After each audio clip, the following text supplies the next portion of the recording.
So it's time and we can get started. So welcome everybody. We'll start with just a simple centering practice. Sit comfortably with your spine upright and your shoulders relaxed. You can be on the floor, you can be in a chair. Whichever position you choose, keep the back straight and shoulders relaxed. And if you're sitting in a chair, try to have your feet flat on the ground so that you don't strain the legs. Take a few easy breaths to settle in.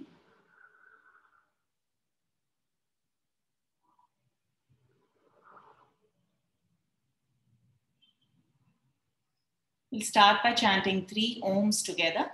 Join your palms together in front of your chest and take a deep breath in.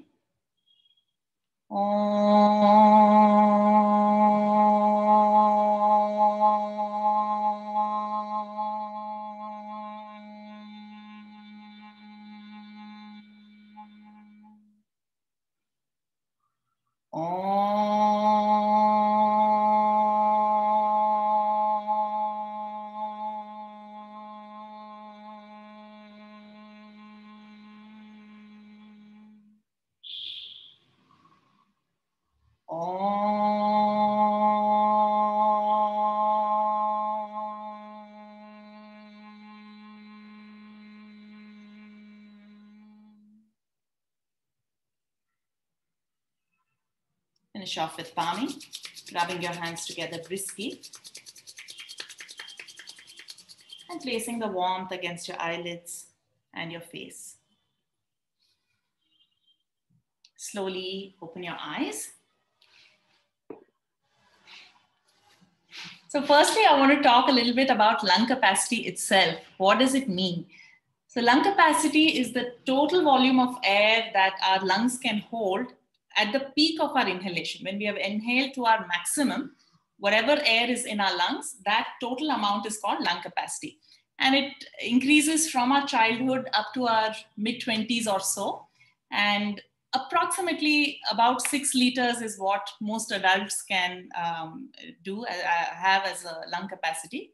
And depending on what happens after those mid-20s, what life throws at us, our respiratory issues, illnesses, how we take care of our health, both physical and mental, different aspects of this affect our lung capacity. And from the yoga perspective, today we are going to look at 4 different angles. First part is our asana, physical practice. Second is breathing exercises. Third is visualization, along with affirmation. And 4th is chanting. These are the 4 things we are going to look at in today's very short session. I assume that most of you are here because of either trying to recover from a respiratory issue, or you're trying to maintain or improve your lung capacity, or maybe you have asthma and you're trying to keep it under control or improve the flexibility of your lungs, or maybe you're just curious to know how to maintain good health using these practices. So whichever it is, this practice will be helpful for you. Now, I've told you the 4 facets that we'll be looking at today, and it is completely okay if you don't want to do one of those. It's not like all 4 are compulsory. Not everybody wants to do asana or chanting or breathing or visualization. So whichever aspects work for you that you connect with, incorporate those in your practice. When you do something that you really enjoy, you are more likely to maintain the practice for a long period of time. So start with what works for you, what you connect with, and slowly you can add on different other aspects. And those who are just joining in, if possible, keep a strap handy. If you don't have a strap, you can have a dupatta or a long towel with you. And it is not necessary. If you don't have it, don't worry about it. I'm going to give you options without also. Okay, so we'll get started with the first aspect, which is asana, the physical body.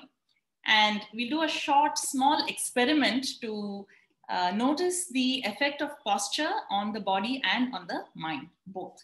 So first part, we'll all sit comfortably. Actually, I've forgotten to put my headphones on, so I'll do that so that the voice is a little more clear. Give me a moment.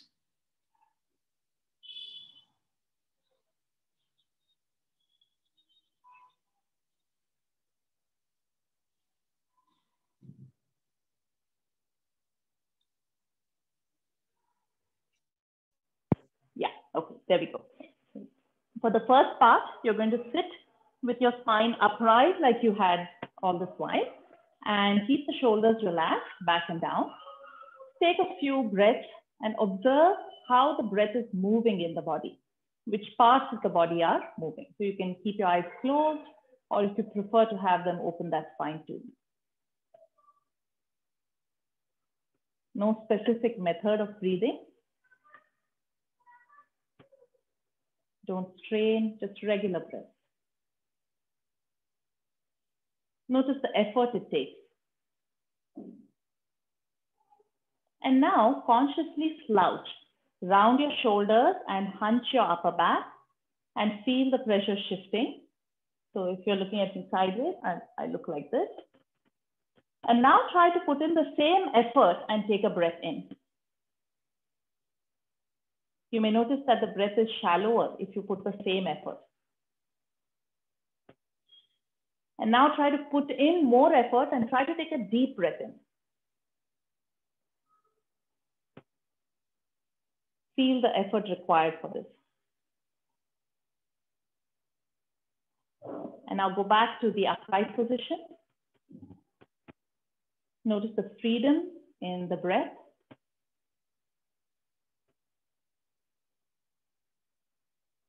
So this is a very small, quick experiment to notice the effect of posture on our breathing. So some of us, there is no issue with respiratory illness or anything, but we still have a problem with breath because our posture is rounded for a large part of the day. And that increases the effort our body has to put in just to take a breath in. So even the base level activity, which could be more comfortable in an upright position, becomes laborious. So a lot of our energy is being diverted just to maintain regular breath pace. So posture is very, very important. And you would have noticed that it is these muscles, the chest muscles, which are shortened when you hunch. So we're going to do a few exercises to stretch and strengthen these muscles. But I'd like to also talk about the main muscle of breathing, which is the diaphragm. And the diaphragm resides in the lower part of our rib cage, and it's like a dome-shaped structure. It is attached to the end of the rib cage, and in the middle, it's like a fibrous tissue, a tendinous region is there in the middle. When we breathe in is when the diaphragm puts in most of the effort. So when we breathe in, the diaphragm goes down, it pushes the contents of the abdomen down, and the belly swells. So you feel the belly projecting outward. And when we breathe out, the belly goes in and the diaphragm relaxes upward. So inhale, it contracts and pushes downward, and exhale, it relaxes. So this muscle has to be strengthened. This is the primary muscle. It does most of the work. Second part is the chest muscles, which help us to keep the rib cage open. And the third part is the muscles that are between our ribs. So if you put your hand on the side ribs and try to take a breath in and out, you'll feel how the distance between the ribs is changing on the inhale and on the exhale. So that part is done by intercostal muscles, and there are two layers. One part helps in expanding, moving the ribs away from each other, and the other part helps in contracting, bringing the ribs towards each other. So both strength and flexibility are important for these muscles. There are other muscles also. There are muscles in the neck, in the lower back, in the abdomen, which help in breathing. But today we're not going to focus on those. So we'll start first with our chest strengthening and stretching. I know a couple of you messaged me saying that you have shoulder pain and you're not able to lift the arms up. So for those of you who have the shoulder pain, don't use the strap, don't do the strap exercises. Instead, do the PM1 shoulder rotation. You'll bring your hands to the shoulders, fingertips touching is also fine. And bring your elbows close to each other in front of you as best as you can. Don't force. Okay, and on your inhale, you'll lift your elbows up. Exhale, you'll move your elbows back and down. So this is the movement. Depending on the health of your shoulders, you may be able to do smaller rotations, and that's perfectly okay. Don't go to the point where there is pain, and try to do very smooth and slow breaths, which are coordinated with the movement. So when you inhale, you lift your elbows up. When you'll exhale, you lower the elbows back and down, going within your range of movement. And those of you who have a strap, I see that there are a couple of chat messages. Yes, yes, children can also do this, no problem. Yeah. Okay, so those of you who have a strap, we'll do the strap version of the exercise, where we will hold the hands about 1.5 times shoulder width. Okay, so it's pretty wide. And inhale, lift the arms up overhead and move them back till you feel the chest stretching. Exhale, you lower the arms back down. Inhale, lift your arms up and back. Exhale, lower them forward and down. I'll show you from the side as well. My elbows remain straight throughout. When I lift the arms up, my back is in neutral. I'm not arching my back. I'm not pushing the chest forward. If you do it like this, then the lower back can get a lot of pressure. So avoid that. Keep the spine upright. Exhale, lower the arms down. So a couple of more times like this. Those who are doing the shoulder rotations, please go in the opposite direction.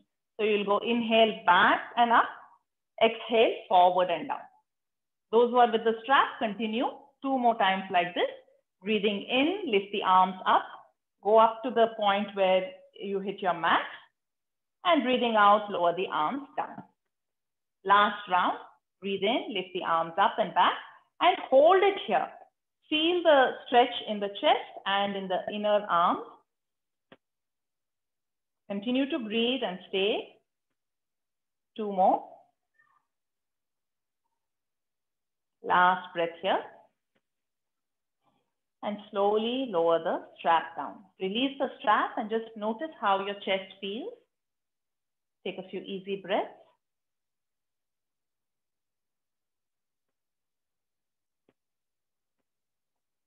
So that was one exercise for the chest. The second one is something that you may be familiar with. You can do cat and cow, which is moving the back forward and outward. So this one can be done on hands and knees. I'll give you the option if you're in a chair or on the bed. You don't need to come onto your hands and knees. So hands and knees, you start with your wrists under the shoulders, knees under the hips. You'll inhale, drop your belly, point your tailbone up, lift the chest and look up. Exhale, you'll round your back and look towards the belly or the thighs. So I'll show you one more time. Inhale, make a U shape with your spine. Exhale, you will round your back. Same thing can be done from a seated position. You can keep your hands on the shins or on your knees. If you're in a chair, put your hands on the knees. Exhale and round your back. Inhale and lift the chest. When you're rounding your back, feel the shoulder blades moving away from the spine. And when you lift the chest, feel the shoulder blades going towards each other.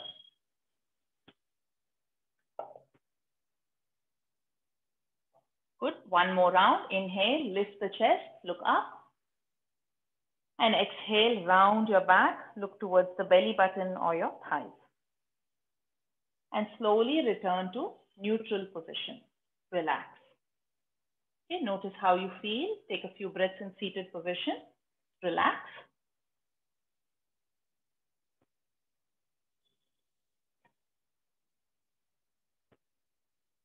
Good. And now we'll move on to the intercostal muscles, the space between the rib cage. So the area which is on the side body is what we are going to stretch and strengthen. And this is done with lateral bending. Those who are doing without the strap, you'll bring one hand down to the floor next to you. I'll move back. I was just looking for chat questions. Okay, bring your right hand down next to you, lift your left arm up and reach over to the right side. Notice how my lower shoulder is relaxed. So keep the shoulder relaxed. Don't strain the shoulder. And the top elbow, you're going to bend it and place the palm against the back of your head. You can even move your head back slightly to increase the stretch. And notice what's happening in the left side of your body, the top half. As you breathe, direct this movement. Try to increase the movement in your side ribs. Expand the left side of your body. And when you breathe out, feel it contracting. Breathe in, expand the left side. Breathe out, release. 3 more times like this. And those who have a strap, if you want to try it out with the strap, you'll use the strap for the same thing. Keep your elbows, top elbow straight. Lower hand comes down to the floor. And you'll repeat the same thing with the elbow straight. No strain in the lower shoulder. Keep it relaxed. You can walk your hand away more if you want. And small variation here, you can move the arm forward and back. This will give you a little more chest expansion when you move the arm back, increasing the mobility in your shoulder and all the muscles that support it. All of them help with breathing. Good. Now everyone slowly come back up to center and go to the other side. If you're using the strap, continue to hold on to the strap. Elbows are straight for this one, and you'll consciously expand and contract the right side of your rib cage. And those who are not using the strap, top hand will bend, palm against the back of your head. Observation point is the same, ribs on the right side of your body. I have a couple more chat messages. 3 more breaths. Yes, the recording will be made available afterwards. If you've registered for the event, you will get an email with the link on that ID. Last breath. Good. Slowly release, inhale and come back to center. So the benefits of these 3 are whatever we have done so far: expanding, contracting the muscles of the chest, the intercostal muscles which are between the rib cage, and the last one which we're going to do is for the diaphragm. So for the diaphragm, there are 2 ways to do it. The first one is to come into cobra pose, but it's a variation from what we normally do. So just take a look first and then you can try with me. We lie down on the belly and keep the hips grounded. Legs can be parallel to each other or squeezing together, one of the 2. The hands, usually we do cobra pose with the hands on the floor and we lift up. Today, we are going to lift the hands up and the lower ribs will be touching the floor. From here, you'll try to take a deep breath into the abdomen, into the belly, and breathe out. You'll notice the torso is lifting up and down. The upper body is lifting up.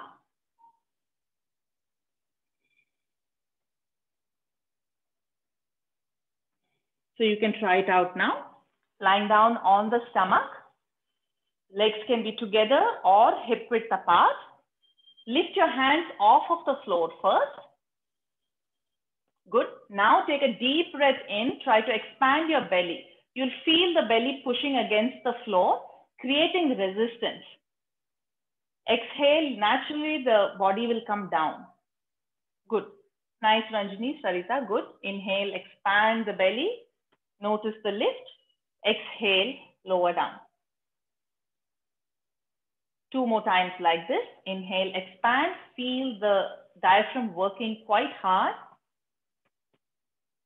And last breath like this. Inhale, expand. Exhale, relax. You can stack your palms and make a pillow for your head. Relax your body here for a few breaths.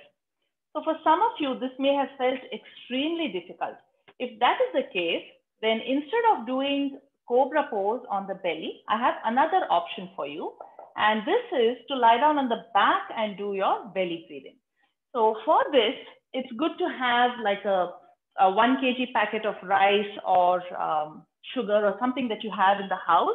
I'll just be using a 2 kg plate on my abdomen. You can lie down on the back, keep the knees bent, and lower back should be very comfortable here. Place the belly, place the weight. If you have a bag of rice or whatever, you can put that onto your belly. So you want it in such a way that your lower ribs are touching the weight. Okay, now you try to do abdominal breathing. Inhale and exhale. See how the belly goes up on the inhale. But now my diaphragm has to work a lot harder because I'm putting pressure against it.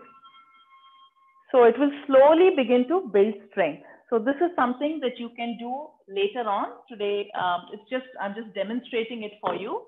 And when you get the recording, you can try to practice it with the weight. I didn't want to have all of you, bring so many things to the class. So this is one way to build the diaphragmatic strength. So these are the things that I had for our asana practice, which affects the Annamaya Kosha, the physical part of our being. The second layer of our being is the Pranamaya Kosha, which is the energy body. So if you've attended a few of our previous sessions on koshas, so that word may be familiar to you. Prana is the life force. In other systems, it's called chi and ki. So it's the same thing. Prana is the same concept of life force, energy. Pranamaya Kosha, one of the ways to improve prana or spread prana is to do pranayam. And in pranayam, there are many different ways. Today, we're going to do a few breathwork practices. So it's actually a bigger umbrella, pranayam. Breathing exercises are one part of it. Even with Yoga Nidra, you can move prana in the body. So pranayam practices, one of them we are going to do, it is the abdominal breathing. So a word of caution, if you're doing pranayam practice, either you start your day with pranayam or you can do it after asana, but don't do it after eating. So take a break of at least 3 hours, 2 to 3 hours. And if it's like a Dasara meal or something that you're having, take 4 hours, 5 hours after the meal. So you'll know when your stomach is empty. So wait for that and then only do the pranayam practices, because you will feel very uncomfortable. And you will be redirecting the body's efforts into digestion. From digestion, it will be going into your exercises of pranayam, which is not ideal. So you should allow the digestive system to do its job. Then you can do the exercises.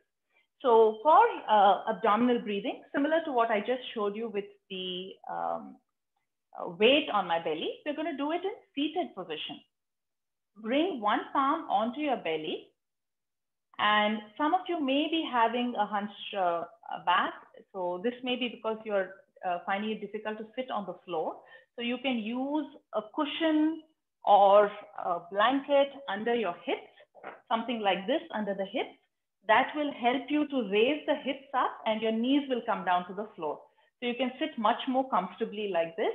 And if you want to know how to sit different asanas for sitting, please email us and we'll send you the link to our YouTube video, which we had done a session last month all about how to sit comfortably. So I can send you that link if you are interested. So hips lift up higher onto the blanket or bolster and the knees will be down on the floor.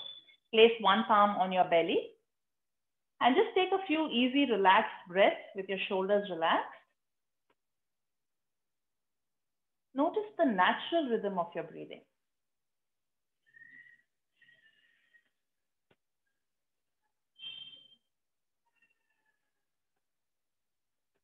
Now begin to increase this movement. When you inhale, expand the belly like a balloon. And exhale, pull the belly in towards the spine. Inhale, expand the belly. And exhale, contract. Draw the navel in. Go as slowly as you can. Try not to move the other parts of the body. No need to move the chest or shoulders here. Just abdominal breathing. You can even visualize that the diaphragm is coming down, pushing the belly contents down and out. And when you exhale, feel the belly drawing in.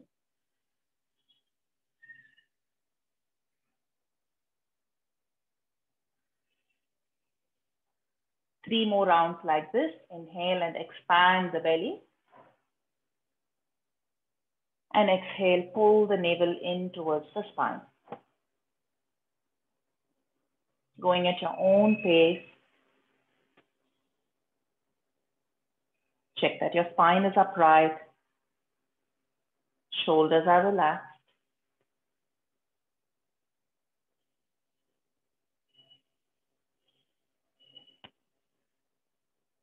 Last round of abdominal breathing.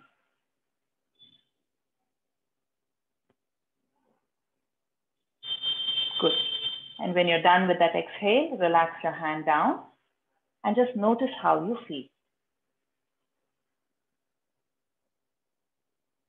The benefit of abdominal breathing is, first of all, that it makes you feel really relaxed. Many times, unknowingly, we hold tension in our belly. You know, we tighten the abdomen and walk around. So all through the day, we are inadvertently adding stress to the body. So when the belly is tight, it's difficult for the diaphragm to move comfortably up and down. So breathing is an effort for the diaphragm. By keeping the abdomen relaxed and doing abdominal breathing, the first benefit is that you feel really relaxed. Second is that it helps you to build your lung capacity. The more you exercise your diaphragm, the stronger it becomes. Many of us do chest breathing, which is much, much more shallow because the belly is held tight and the diaphragm is not able to go down. We're doing chest breathing. So let's try to observe chest breathing and notice the difference between belly breathing, how it feels, and how chest breathing feels. I won't tell you the answer, I'll ask you the question. So pay attention to how you're doing the breath. So bring your hands to your lower ribs. Maybe 2 fingers are on the belly. Okay, 2 fingers are on the lower ribs. So try not to move the belly, only expand the chest. By this, I mean the belly is not coming out like a balloon, like the previous exercise. Instead, we're keeping the belly in and going for chest breathing. You'll observe that the lower ribs are moving sideways and the rest of the chest is lifting upwards. And this is what we want. Lower ribs move laterally, sideways, and the chest lifts upwards. Exhale, chest goes in 3-dimensionally. Inhale upward and outward only in the chest. Exhale downward and inward. Let's do 3 more breaths like this.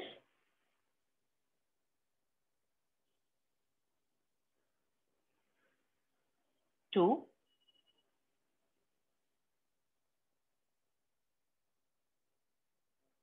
Last breath.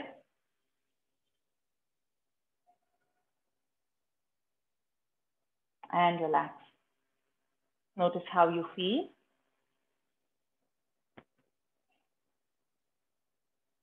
And maybe you can type out your answer, how you felt after chest breathing versus after abdominal breathing. So abdominal breathing was very relaxing. Did you feel the same for chest breathing or did you feel a little bit more energized? The chest breathing activates you a little bit. You feel a little more rejuvenated, a little bit more energized. And abdominal breathing is very relaxing. So that's one difference between the two. Both can be made relaxing based on the counts that you use for inhale and exhale. So if the exhale is longer, then even chest breathing can be made into a very relaxed breathing. So some of you, if you are feeling relaxed after chest breathing, you're probably exhaling for longer. We didn't do the counts today. So in our daily life, when we breathe, we do a combination of abdominal breathing, chest breathing, and clavicular breathing. We don't do just one part. We do, it's all of it, a little bit of everything. By keeping this chest breathing, abdominal breathing practice active in our pranayama practice during our whatever morning or evening, whenever you choose to do it, we are strengthening and stretching the muscles that support breathing so that whenever you need, the muscles can be active. They will have the full flexibility to take you into a deep breath if required. And after doing abdominal breathing and chest breathing separately, we add on one more, which is clavicular breathing, the collarbone breathing. And there we only lift the collarbones up towards the chin. Generally, it can be done separately or together. And in today's session, we'll do it all together. So we'll start with the belly. I'll show you once. It will be abdominal breathing, then chest breathing, then collarbones will lift, and then collarbones will go down, chest goes in, belly goes in. Let's take a look first. Inhale.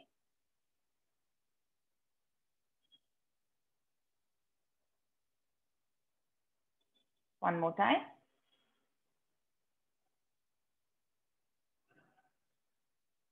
Notice how my shoulders were not lifting. There is a natural lift of the entire torso, but my shoulders are not hiking up separately. Okay, try to keep the shoulders relaxed, go with the flow. Let's do 5 rounds of full yogic breathing. Inhale, expand the belly. Then the chest, you can put your hands on one on the belly, one on the chest if you like. Lift the collarbones at the end of the inhale. And then as you exhale, collarbones go down, chest goes in, and then belly pulls into the spine. Depending on your breath capacity, you may have a much longer inhale and exhale or a shorter one. Don't strain. At no point in the pranayama should you feel breathless or tired. It should be energizing. Combination of energizing and relaxing.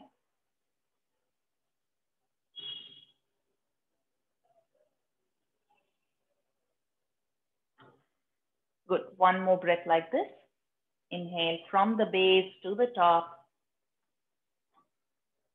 And exhale from the top to the base. Now relax and let go. Notice how you feel. So feeling, one of you has had a question about feeling the need to yawn after both. So this is actually called physiological sigh. It's just the body trying to take a breath in and out to relax. So if you felt some strain during the practice, the body is just trying to relax. So this is another way actually to relax the body. It's double inhale followed by an exhale. This is something that you may have noticed the body does naturally when you're feeling a little bit stressed out. So that is called physiological sigh, and that's probably what you were feeling, Abhishek. Somebody is not on mute.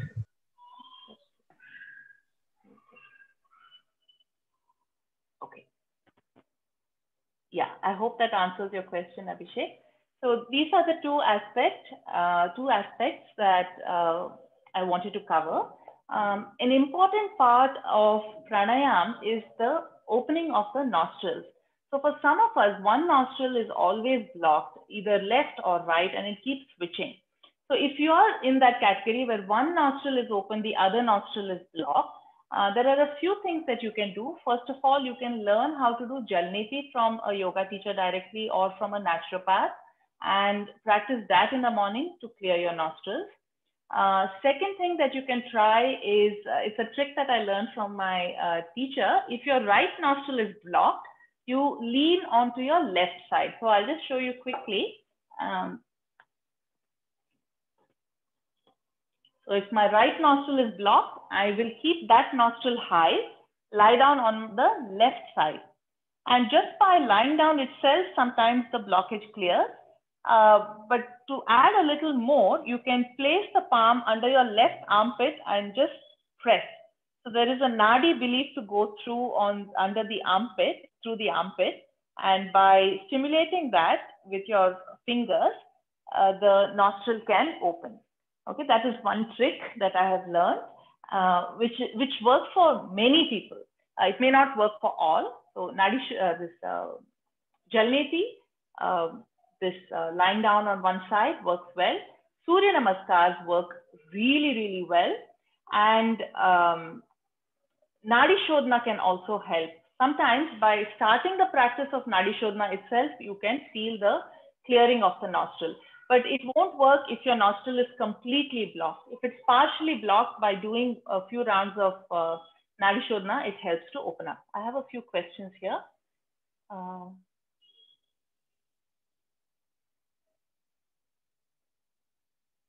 Yeah, so there is a way to do mudras along with yogic breathing.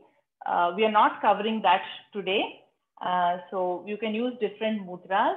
For abdominal breathing, there's a different one. Chest breathing, there's a different one. And clavicular breathing. And the same one we do with the thumbs on the shoulders for the full yogic breathing. You can also do full yogic breathing lying down on the back, especially if you tend to get back pain after sitting for a while, you can lie down on the back and keep your arms overhead with either holding the hands or holding opposite elbows and do full yogic breathing that way. That also helps with having a more relaxed practice.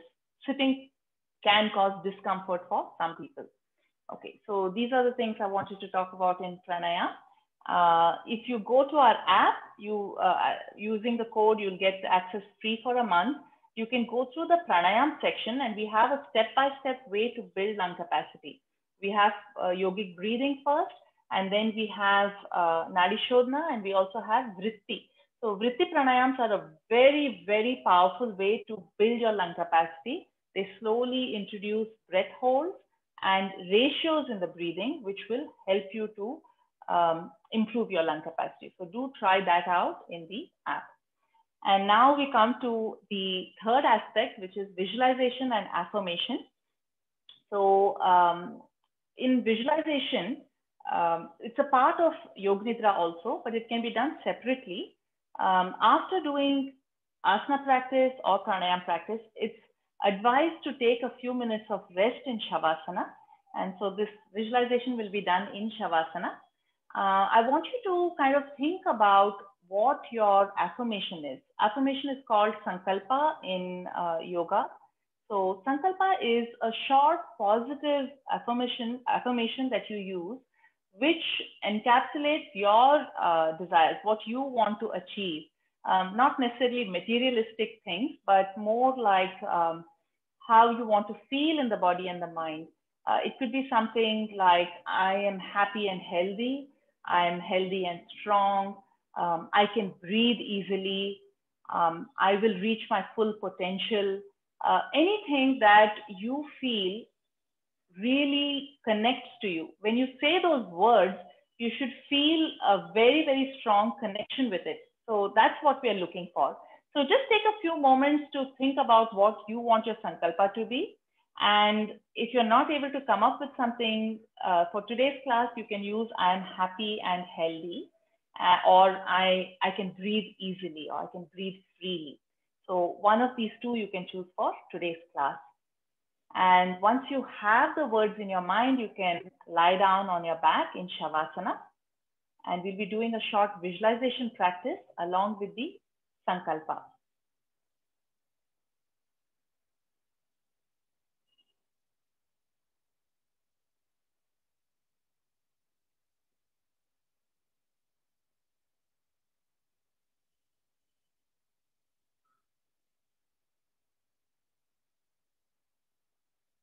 Good. Now separate your legs about mat width apart or hip width apart, toes slightly pointed outward, palms facing up. If you're not comfortable lying down, you can continue in a seated position. That's also fine. Just make sure that your back and head are supported by a wall or the chair backrest. Gently close your eyes.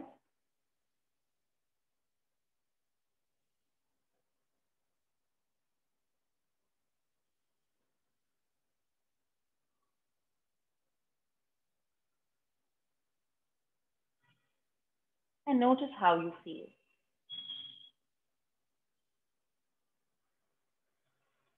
We'll start with a body scan, moving the awareness through the physical body, starting with the toes. Try to avoid moving the body in any way. Just move your mind's awareness to the body part as it is called out. Move your awareness to the toes. Relax them. Soles of the feet. The tops of the feet. Your ankles. Your shins. And your calf muscles.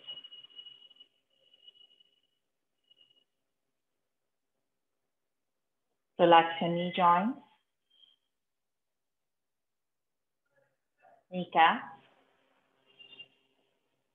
and the back of both knees. thighs, back of the thighs. Relax your hips and the buttocks.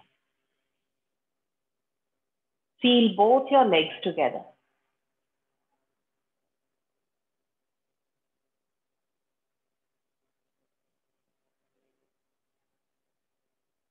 Take your awareness up into the torso, the belly, and the chest.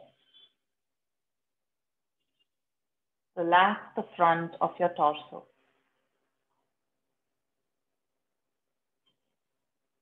Relax your entire back, the lower, middle, and upper back.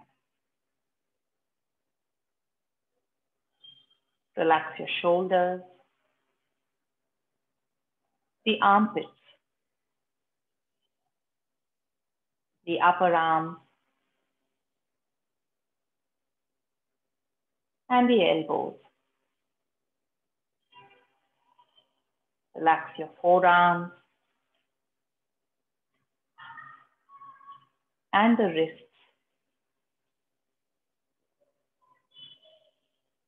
Relax your palms and the back of both your hands. Relax your thumbs, index fingers, middle fingers, ring fingers, and the little fingers.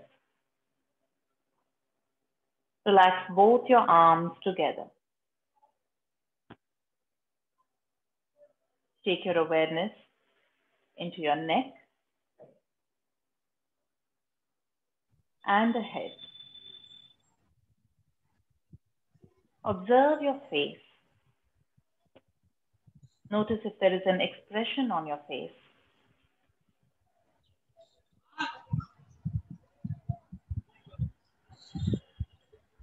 Relax your face.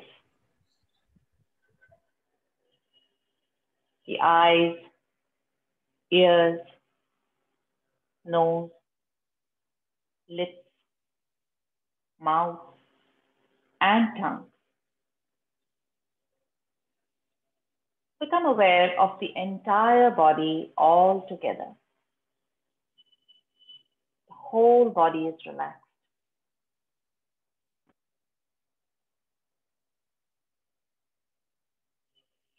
Now take your awareness to the center of your chest. This is the heart center and a subtle body element, the chakra, Anahata chakra, is believed to reside here. The center of unconditional love and compassion.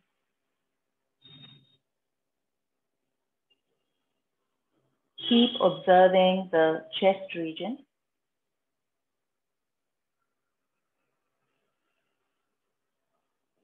And notice the breath moving within the chest.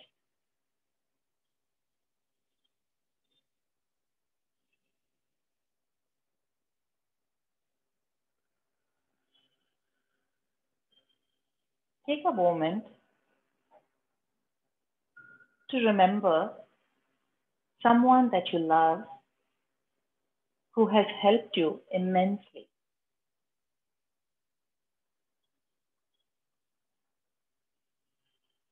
Maybe you can remember a specific moment where you really needed that help and they came to you.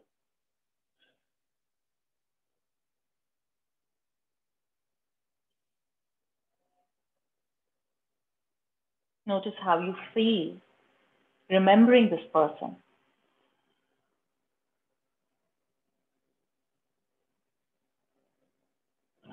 And the sense of gratitude you feel for them.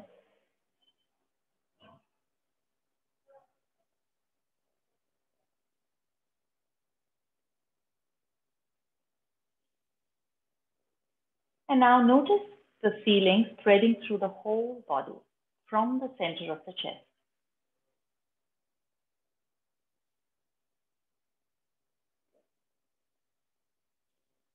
Observe how it makes you feel to express gratitude towards this person.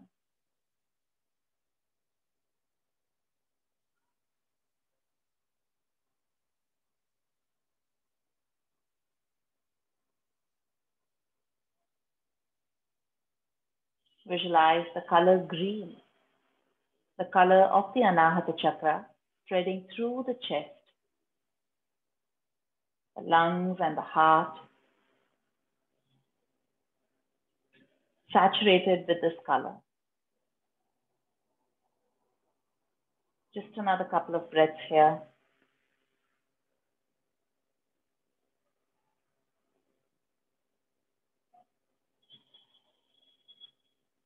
And now slowly come back.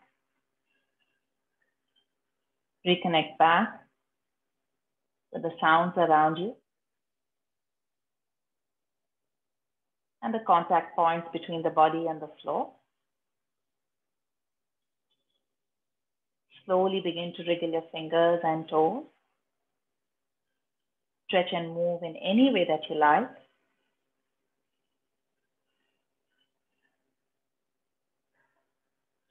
Roll to your side and pause for a moment. Resting here. And when you're ready, slowly press yourself up to a comfortable seated position.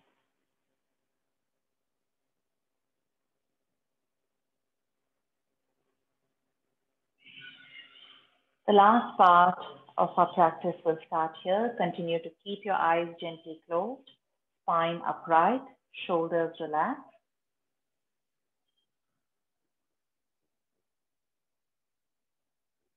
Take your awareness to the root of the body, the tip of the tailbone. And visualize that you're sitting on a 4-petaled, crimson-colored lotus. A 4-petaled, crimson-colored lotus.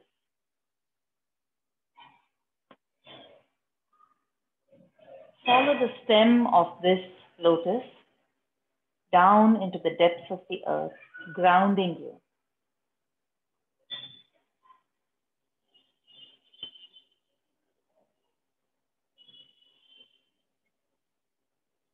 Now move your awareness to the center between your eyebrows, the Ajna Chakra, the center of intuition, of the inner guiding light.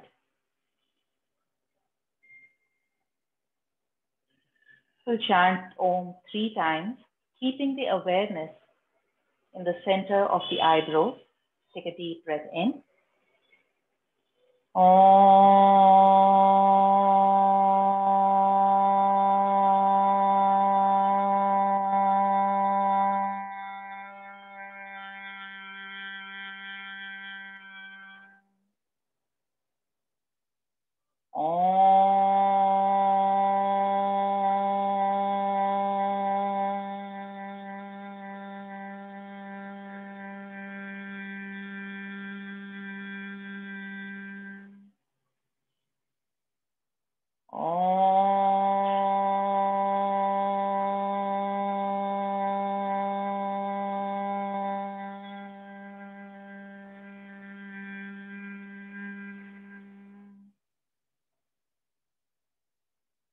Notice how you feel after chanting Om with the awareness at the third eye.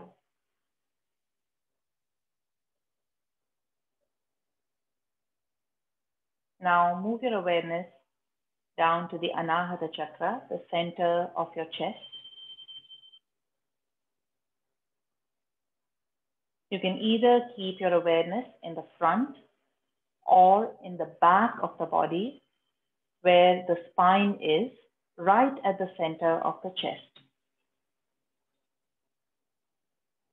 Choose one of the 2 points which feels more sensitive for you, either in the front of the body or at the back along the spine at the center of your chest.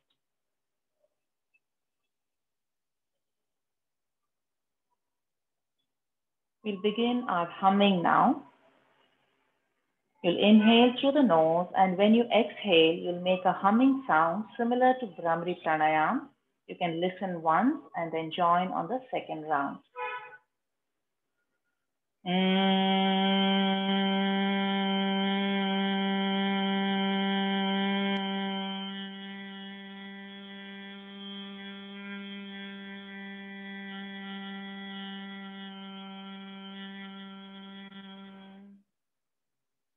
Join me now. Take a deep breath in.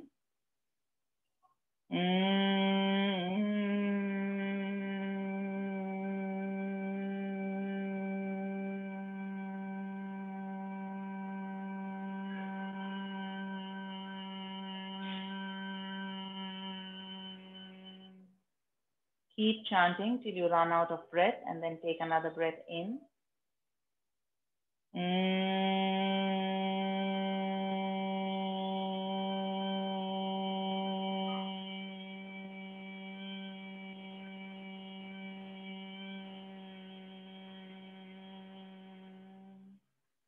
5 more times. Keep the humming at the same tone from the beginning to the end, and don't strain the body.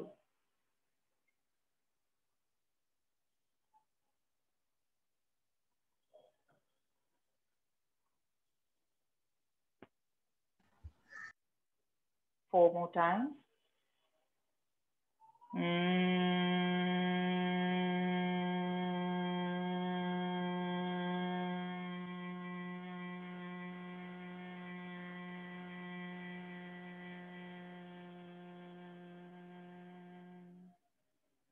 3 more by yourself. Continue to keep your awareness at the center of the chest.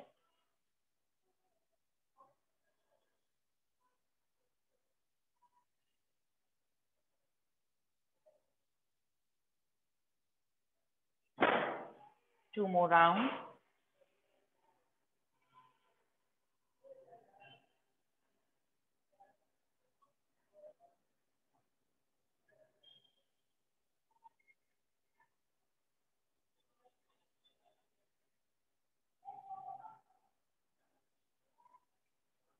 Last one.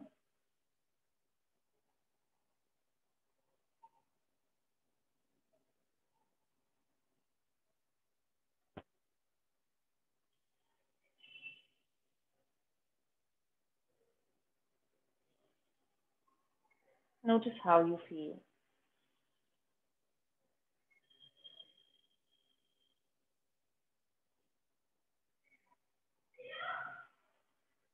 Remember and repeat your affirmation 3 times mentally, saying it with full conviction and faith. I am happy and healthy, or any other that you've chosen.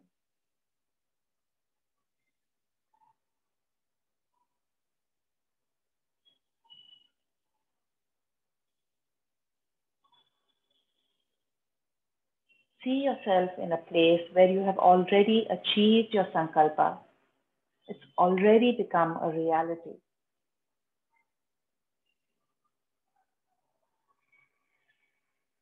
Take the next few breaths to fill this sankalpa with energy, with more power. Feel it grow stronger within you.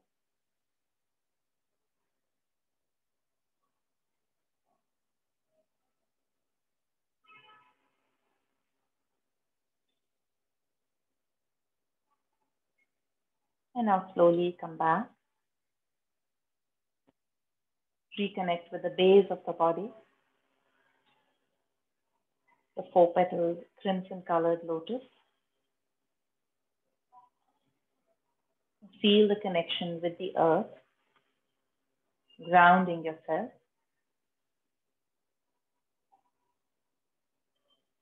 Now join your palms together and rub them briskly. Place the warmth against your eyelids and your face.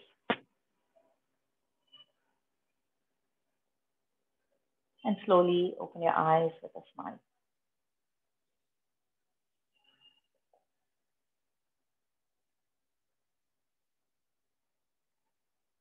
So I'd like to open up the floor for questions now. If you had any questions about the practice or about other things that from the app or any other questions related to yoga. So I see, Chaitanya, you had a message about walking with the hands in the armpits. That's also an excellent way, you're right, to open up. You can also sit in with Gomukhasana legs and have the hands in the armpits. That's also another way to help to open up the nostrils. Thank you for sharing that. So I will give you our contact information shortly. I'll actually share that slide. Go ahead, ask me. I see somebody is asking a question. Hi, Bora? Can I ask? Yeah. Yes, go ahead. Hi. So first of all, thank you for this wonderful session. Really enjoyed it. So I have recently recovered from COVID, and I had about 8% lung infection, and that was the reason I really wanted to do this. So I would like to continue later, so that's why I asked for the contact information. And yes. B, so I came back from the hospital on the 22nd of September. But since last 2-3 days, I've been getting a dry cough again. So I was just wondering if, again, the pneumonia is acting up or something like that. So I wanted to ask you that question. Okay, so that you will have to check with the doctor about what is happening. But from a yoga perspective, to bring things out, if you do not have high blood pressure or ulcers or glaucoma or any heart issues, then you could start a Kapalbhati practice. You can contact us through the app and I can guide you. It's not ideal to do without a face-to-face session when you're learning the practice. So, I mean, you can message me through the app and I'd be happy to help you with Kapalbhati. That is one way to help to get out some congestion. So I have a few students who have recovered from COVID, and that has helped them. Just one set is enough. Along with the side body stretches, the chest expansion contraction. So all the stretches that we did today and the strap exercises, followed by Kapalbhati and deep breathing. They felt a significant difference and they were able to bring out things that they were not feeling congested anymore after it. So another way is, of course, to do steam inhalation. That will also help to bring out stuff. But please contact your doctor about what is happening if you're feeling that something is coming back. And pranayama should not be practiced when you're feeling sick. So if you're feeling sick at the moment, do not practice pranayama. Do the simple, the PM1 type of movements is those are okay to do if you do them gently, nothing with force. And when you do the practice, you have to do it with full awareness. Make sure that you're not feeling strained or out of breath, or there should be no discomfort in all of the pranayams, even if it is abdominal breathing. Sometimes we feel like, if I do a little bit more, it will help me more. That doesn't work with pranayam. You just have to do within what your body is comfortable doing.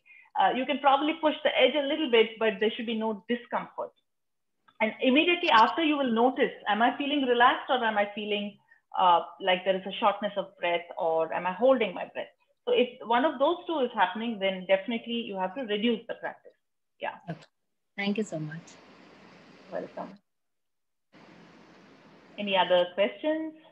Shiraz, was that helpful for you? Were you able to learn a few things? Or I do carry on all these exercises, no doubt. One or two were different for me. But as you said, that those who are suffering from high BP, glaucoma, and heart issues, I have all three issues with me, but I do Kapalbhati, but not forcefully. So as long as you're doing it where you are not feeling any discomfort, it is okay. But sometimes people do Kapalbhati with a lot of force. So that is not at all advised, because it puts a negative pressure on the heart and lungs. So if you're in a hurry or if you want to leave the session, please feel free to leave. I see somebody is not muted. Okay. Any other questions? Or any other suggestions for our next session? Yes, Chaitanya, please go ahead. Or reset. Yeah, I have typed out my question, but this is about the postures for meditation postures.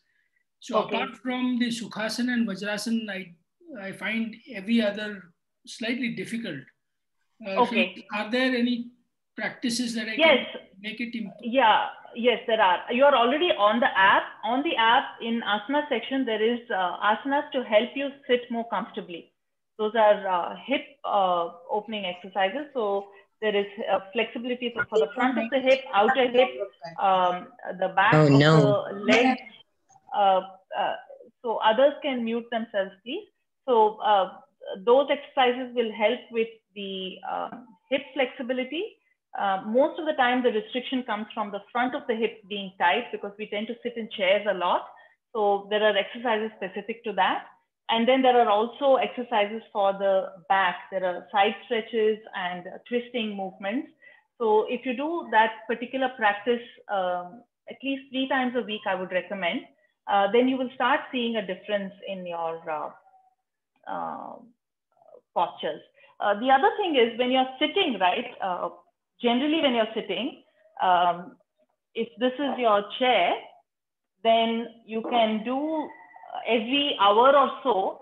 See, what happens is when we sit all the time in the chair, the front of the hips are getting shortened, the hip flexor muscles. So every hour or so, you come sideways and drop the knee down towards the knee doesn't touch the ground. Knee is off of the ground only. And then you straighten the back leg as much as you can and feel the front of the hip stretching. So you have to tighten the buttock and feel the front of the hip stretching. So you can do that several times in a day. Every hour of sitting in a chair, you can balance out by doing this. Especially after you come back from a walk and all, you must do all of the stretches, the hamstring stretches, outer hip stretches, and the hip flexor stretches. Of course, the back strengthening and flexibility you will be able to see on the same video. Ma'am, one more question, Shiraz here. Yes. Yes, go ahead, Shiraz. Sure, no doubt. I have joined the class, but since last 1 month, I'm unable to fold my right leg completely. Okay. So what am I supposed to do? Even when I'm sitting on the only one leg is folded, another is, I feel a lot of pain if I try to fold my second leg. So where do you feel the pain? Is it in your hips or in your knees? Behind the knee, and somewhere around the groin also, and maybe near the shin bone also. Little bit near the shin bone also, but mainly behind the knee. Okay. So I would recommend doing the PM1 series first. On our app, there is a PM1 series. It's called Major Joint Movements. So try to do that full sequence. And there are many exercises for the leg in that. And they are quite gentle. At the same time, they're very effective. So all you have to do is slowly increase the counts. It starts with 6 counts, if I'm not wrong. So you can increase to 10 and 15 as you build your practice over the course of 4-5 months. You can slowly increase the counts to help improve the strength and flexibility. Okay. Yeah. Yeah. Thank you so much. You're welcome. Thank you all for the feedback. So Sarita, I added a little bit for you. I wasn't planning to do the gratitude practice, so I added that in for you because I wanted to give you a little more of the Yog Nidra kind of experience with a short meditation. So I hope that helps. Do try out the Yog Nidra. And oh, I see your feedback here now. Okay. All right. Thanks everyone for joining. If you don't have any other questions, I'll end the session here. Thank you all for coming. And if you have any suggestions, do write in to us. And I have a slide to share, which is just our contact information. I think many of you have already left. So this is just like a recap. If you want to take a screenshot of it, you can. And then this is our contact information. So you can contact us on email, eka@ekameditation.com, or follow us on Facebook, Instagram, and on YouTube. Please subscribe to our channel. We have several videos and audios there. So yeah, that's it. See you all. Have a great week ahead. And our next session is with Swami. Oh, and our next session is in Hindi by Kamal Maliramani, and that's coming up next week. And a session by Swami Yogaratna with Nada Chakra Shuddhi, which is also on the app now. We introduced it last week, and that is going to be on 28th at 8 p.m. It's a Saturday evening. So please keep your eyes peeled. If you've signed in through Insiders, all our events are there. So you'll see Kamal's shortly. We'll list the Hindi session. If you know people who speak Hindi who want to learn meditation, please forward that information on to them. All right. Okay. Thank you all. Bye, everyone. Bye. Bye.